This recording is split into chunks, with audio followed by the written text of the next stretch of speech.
I'm Laurie Ellison from Hudson Valley Bookkeeping, and in this video, I'm going to show you how to account for money you've spent out of personal funds for your private practice. All right, let's get started. Okay, we are going to talk about how you account for money you may have spent on a personal credit card or with actual cash and or maybe your personal bank account. This happens quite a bit when you first get started. It's kind of a natural thing. You want to try and not do that though. The more you align things with your business credit card or business bank account, or even a credit card in your personal name, but that you strictly only use for business is better. One mistake I see a lot is people linking their personal credit cards that have mostly personal expenses on it for the sole purpose of making sure they get every tax deduction. So I don't recommend doing that. You shouldn't be muddying your books with a lot of charges or transactions that have nothing to do with the business. You are also kind of giving the government leeway into your personal accounts by linking those, because you should understand that at any time you could be audited. And I just think that is not the way you want to go about doing it. All right, so how do I do this? I personally make a petty cash bank account, and we just call it petty cash because a petty cash account, it used to be when people used to do a lot of things with cash, you'd actually have like a little box and then the owner would put in some money and then that would get spent, and then you would make like a tally or Excel spreadsheet or something to account for everything that was spent out of that petty cash box. But what we're going to do is use this quote unquote bank account in QuickBooks so that we can enter each transaction individually. The other thing I do not recommend, and I hate seeing, is like one big journal entry at year end that just says like 5,000 office supplies, 2,500 auto, and you have absolutely no idea how you got to that number. You don't know if it's accurate. And again, under audit, it would be hard for you to prove that and for them to validate accuracy as well. So how we do this is we would go up here. I'm in the chart of accounts. So with this new version of QuickBooks, which I'm not a fan of, but it's what we got to do. You're going to go over here to accounting, and you go down here to chart of accounts. Okay. Don't mind my dog. So go up here to new. I'm going to click that. And then I'm going to call this 2025 petty cash. This is exactly how I do it for my company. Now, I don't barely spend any money outside of my credit card and so forth. But I will say that let's say I'm just giving someone $10 to run to the post office. That $10 is out of my own personal wallet. I don't go and get $100 and then, I just give money out of my wallet. Or a lot of times if I was buying lunch for my office, and like a bunch of places in our village near our office, they only take cash. Like I can't give them my business credit card or debit card because they literally only take cash. So in those senses, I would post the receipts that my employees bring back. We would do like team lunch, and someone would go pick up a bunch of sandwiches and things like that, and it would be like $85, right? So I would post that in my petty cash account here that I'm going to show you now. So you treat this exactly like you would treat any bank account in your QuickBooks, except you will need to hand enter this account because it will be different things from different things. Like let's say you have a personal credit card statement and there are 3 charges that are for the business. You only want to post the 3 charges that were relevant and that are a tax deduction for your mental health practice. You don't want to be, I see this so much, people linking like 5 credit cards to capture the whole 25 transactions. But I will tell you right now that personal bookkeeping is so much more expensive than business bookkeeping because you just have so many transactions, where businesses, they have a lot, but nothing close to like a personal account. Okay. So how this works is you're going to enter in all of your expenses throughout the year. So let's say today I went to, let's see if I have Staples. I make that one a lot. I went to Staples and I put it on my personal credit card. I would say like paid with personal Visa 4569, right? So you should notate exactly which card as well. And let's say that was $258.97.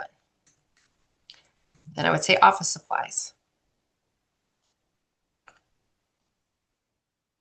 And then let's think of another thing that you might have gone to like Walmart, right? And bought, you probably have to add that.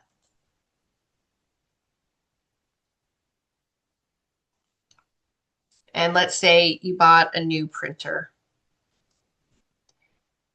That would be an office expense, not a supply, because it's a small thing. It's under $1,000 though. I would say here, I like to put in a lot of detail. So new printer, use personal debit card. Okay. So you're literally going to go through the transactions that you have, right?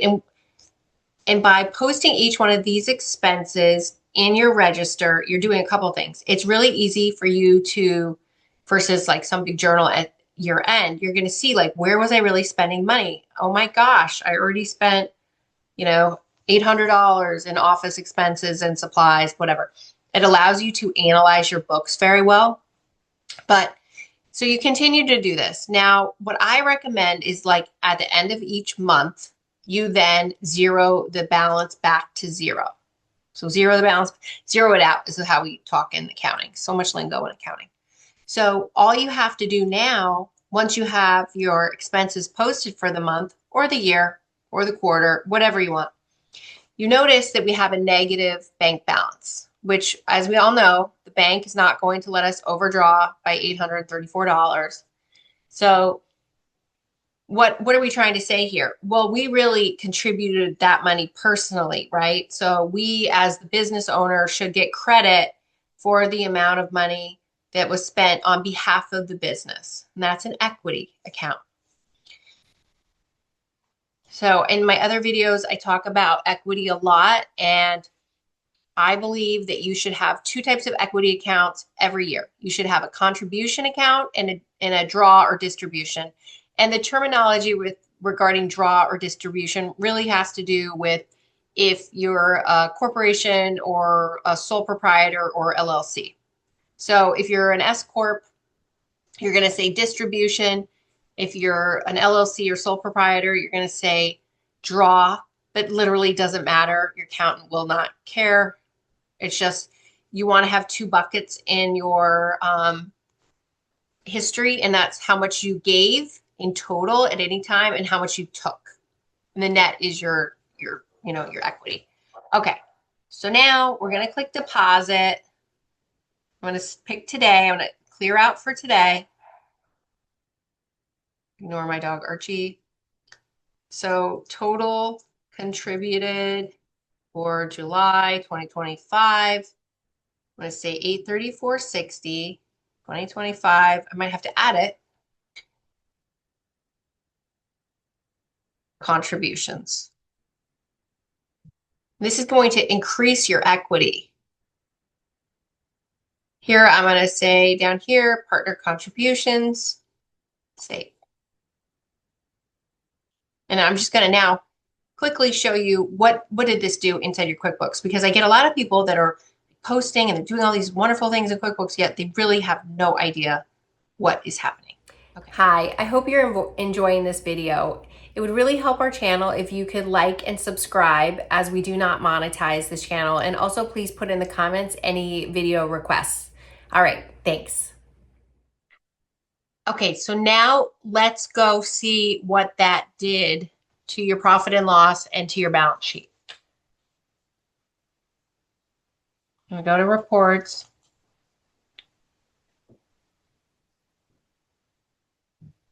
And I'm just gonna run the profit and loss for the one day. So we're just looking at what we just did.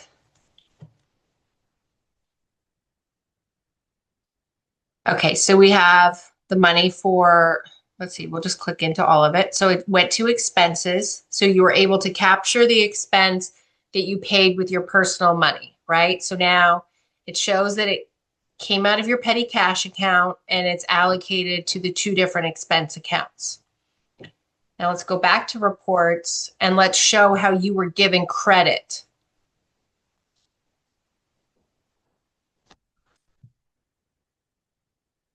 So here's your contribution, right? And that's what we were zeroing out for that month. That's the total of the two charges. So this way, you're given credit for advancing and purchasing or paying for expenses out of your personal account, either a credit card or a checking account or anything. And this way, the expense is on your profit and loss, and you're also being credited. So if you were to take out and pay yourself back that $834, you would again put it against your equity account. All right. If you have any questions or comments or would like to request a video, please let me know. Post it in the comments below. All right. Have a great day.